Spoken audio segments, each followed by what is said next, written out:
देखिए, आज विधानसभा के इस सत्र का आज अंतिम दिन है और जो सरकार पहले दिन गिरने लगी थी वो आज तक भी गिरती आ रही है। आज भी आपने देखा होगा, प्रश्नकाल के अंदर इनके मंत्री जवाब नहीं दे पाते हैं और विशेष रूप से बच्चों से जुड़े हुए प्रश्न के जवाब में जब मैंने स्कॉलरशिप का पूछा कि कॉलेज स्तर पे कितने बच्चों की स्कॉलरशिप पेंडिंग है, तो मंत्री जी बता नहीं पाए।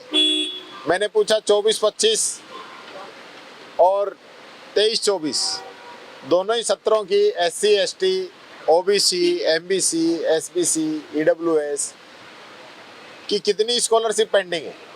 मंत्री जी कह रहे मैं लिख के लाया हूँ, मैं घर आके बता दूंगा। ये तो अच्छा है कि घर आके बता रहे हैं, पर हकीकत आप सब लोग समझ रहे हैं।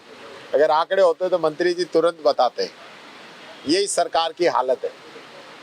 सबसे महत्वपूर्ण बात मैं कहना चाहूँगा, बिजली पानी सरकार की सबसे पहली प्राथमिकता होनी चाहिए, लेकिन ये सरकार बिजली पे चर्चा कराने से बच रही है और बिजली पे चर्चा ही नहीं, सप्लीमेंट्री प्रश्न पूछने से भी हमें रोका जा रहा है। अध्यक्ष जी कह रहे हैं कि ये तो एक विधानसभा का इलाका का मामला है। ये विधानसभा का सदन का अधिकार है जो नेता प्रतिपक्ष को दिया हुआ है, वो कहीं भी पूछ सकता है। तो चूंकि मंत्रियों को बचाना है, मंत्री फंसे नहीं।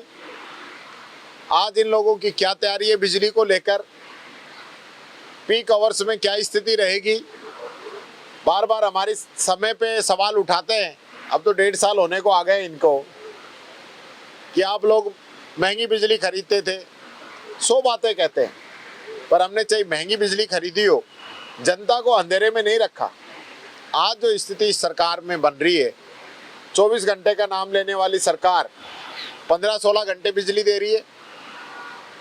6 घंटे की बात करने वाली सरकार 5 घंटे के आसपास बिजली दे रही है, और वो भी ट्रिपिंग के माध्यम से। और जब गर्मी आएगी, हीट वेव चलेगी, बिजली की डिमांड बढ़ेगी, उस समय इनके पास क्या प्रबंध है, क्या इनकी व्यवस्थाएं हैं, उसको लेकर हम चर्चा करना चाह रहे थे। कार्य सलाहकार समिति के अंदर बार बार कहने के बावजूद हमें सरकार की तरफ से आश्वस्त किया गया था, अध्यक्ष जी की तरफ से आश्वस्त किया गया था कि बिजली पे चर्चा जरूर कराएंगे, लेकिन सरकार डर के भाग गई, बिजली पे चर्चा नहीं कराई। बिजली की स्थिति ऐसी है कि आज गाँवों के अंदर कनेक्शन काटे जा रहे हैं, PhD के कनेक्शन। उसका बिल या तो ग्राम पंचायतें भरेंगी या नगर पालिका नगर निगम भरेगा, जनता तो नहीं भरेगी ना। तो आप ये बिल क्यों काट रहे हो? एक एक पंचायत के अंदर 2-2 4-4 5-5 कनेक्शन काट देते हैं, पूरा गांव त्राहिमाम करता है। और ये लोग आज सत्ता के नशे के अंदर चूर हैं, इसलिए इनको जनता की आवाज़ समझ में आ नहीं रही है। मैं ये कहना चाहूँगा, यही वो जनता है जो राजनीति के अंदर हमारी माई बाप होती है, लेकिन सत्ता के अंदर आते हम लोग इनको भूल जाते हैं। इसका सबक आने वाले समय में जनता इनको जरूर सिखाएगी। को लेकर गतिरोध देखने को मिला था विधानसभा। देखिए, सप्लीमेंट्री पूछना मेरा अधिकार है, विपक्ष का अधिकार है, जो आसन के द्वारा ही तय किया गया है। आपने 3 पूछ लिए, 4 पूछ लिए, 5 पूछ लिए, इससे कोई मतलब नहीं है। आप यहाँ कोई क्लास चल रही है क्या जो सत्ता पक्ष जवाब देते कोई पूछे ही नहीं और सब ठीक हो गया? यहाँ कोई किताब पढ़ने के लिए, आंसर पढ़ के बांचने के लिए थोड़ी आते हैं। यहाँ जो भी क्वेश्चन लगता है उसका मैसेज पूरे राजस्थान के अंदर जाना चाहिए। मंत्री का विभाग में क्या काम है ये भी पता चलना चाहिए। जिस माननीय सदस्य ने क्वेश्चन लगाया है उसकी गंभीरता क्या है, उसका फायदा पूरे राजस्थान को जो लोगों को मिलना चाहिए, उस चीज पे तो ध्यान नहीं है। बस चलो चलो चलो जल्दी चलो जल्दी चलो, कोई बस थोड़ी निकल रही है, 2 क्वेश्चन कम लग जाएंगे। लेकिन ये समस्याओं का आखिरी पड़ाव है। मैंने पहले भी कहा था, जब विधानसभा चलती है, विधानसभा के अंदर क्वेश्चन लगता है, तो पूरे प्रदेश की जनता को बड़ी उम्मीदें रहती है और माननीय सदस्यों को भी रहती है कि मैंने क्वेश्चन लगाया है तो मंत्री इसका जवाब देगा। और ये कहना कि भाई आपकी पसंद का जवाब नहीं आएगा, हमें हमारी पसंद नहीं चाहिए। हम जो क्वेश्चन लग रहा है, आज इन्हीं के सदस्य क्वेश्चन लगा रहे थे, उदयपुर का जो क्वेश्चन है, इन्हीं के सदस्य कह रहे हैं कि हमारी बिजली पूरी नहीं आ रही। मैं तो उसी का पूछ रहा था कि ओवरलोड की आपकी क्या प्लानिंग है, नहीं पूछने दिया। आपका जो फसल बीमा से रिलेटेड था वो भी इनके सदस्य ने पूछा, तो उसमें मैंने यही कहा कि भाई किसान को बीमा मिलना चाहिए, कोई एक भी दिन ऐसा नहीं हो जो बीमा नहीं मिले। ये सारी चीजें है, सरकार इनसे बचना चाहती है। एक मंत्री जी ये भी कह रहे थे कि आप नेता प्रतिपक्ष के साथ उपाध्यक्ष भी बनना चाह रहे हैं। ये तो इनका जो है ना, इनके पास कोई मेरा तोड़ नहीं है, इसलिए कुछ ना कुछ ऐसे कहते रहते हैं। मैं तो चाहता हूँ ये जवाब दें, जनता के प्रति इनकी जवाबदेही रहनी चाहिए। आज कोचिंग को लेकर महत्वपूर्ण विधेयक सरकार लेके आ रही है, उसके लिए मैं कहना चाहूँगा, आज जो विधेयक ये सरकार लेके आई है, न तो सुप्रीम कोर्ट की गाइडलाइन पूरा कर रहा है, न हाई कोर्ट की गाइडलाइन पूरा कर रहा है, न भारत सरकार जिसकी डबल इंजन की सरकार बताते हैं, भारत सरकार की जो गाइडलाइन है उनको पूरा कर रहा है। और छोटे जो कोचिंग वाले हैं उन पे शिकंजा कसने के लिए, और बड़े जो कोचिंग वाले हैं, बड़े जो मुख्यमंत्री कहते हैं बड़े मगरमच्छ, उनको फायदा देने के लिए लेके आ रहे हैं। ये आधा अधूरा बिल लेके आए हैं। मैं ये कहना चाहूँगा, ये जनता के हित में नहीं है, छात्रों के हित में नहीं है, ये सभी कोचिंग संस्थानों के हित में भी नहीं है कुछ के अलावा। इसलिए इसको वापस सरकार को देखना चाहिए। और जब हम कोई बिल लेके आ रहे हैं, जितने सुसाइड लगातार हो रहे हैं, अभिभावकों को लूटा जा रहा है, उस दिशा में भी सोचना चाहिए। एक फॉर्मेलिटी पूरा करना चाहती है सरकार, जो कि हम इसका पुरजोर विरोध करेंगे इस बिल का। जो कंट्रोवर्सी हो रही है राणा सांगा को लेकर, यूपी के जो सांसद हैं उन्होंने बोला है कि राणा सांगा गद्दार थे, पूरे देश भर में इसको लेकर विरोध हो रहा है। राणा सांगा हमारी राजस्थान की शान है।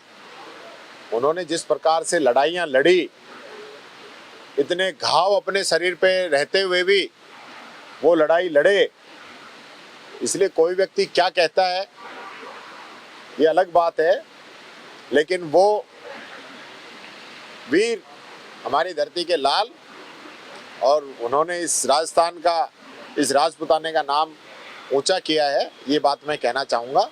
एक बात मैं और कहना चाहूँगा कि लगातार जो इतिहास से छेड़छाड़ कुछ लोग कर रहे हैं, चाहे वो कोई भी हो, जिन लोगों का इतिहास के अंदर जो भी योगदान है, किसी का कम होगा, किसी का ज़्यादा होगा, किसी का अच्छा होगा, किसी का गलत होगा, लेकिन इतिहास को आज जिस प्रकार से तोड़ मरोड़ के पेश किया जा रहा है, जो बातें बोली जा रही हैं, उन पे लगाम लगाने की जरूरत है।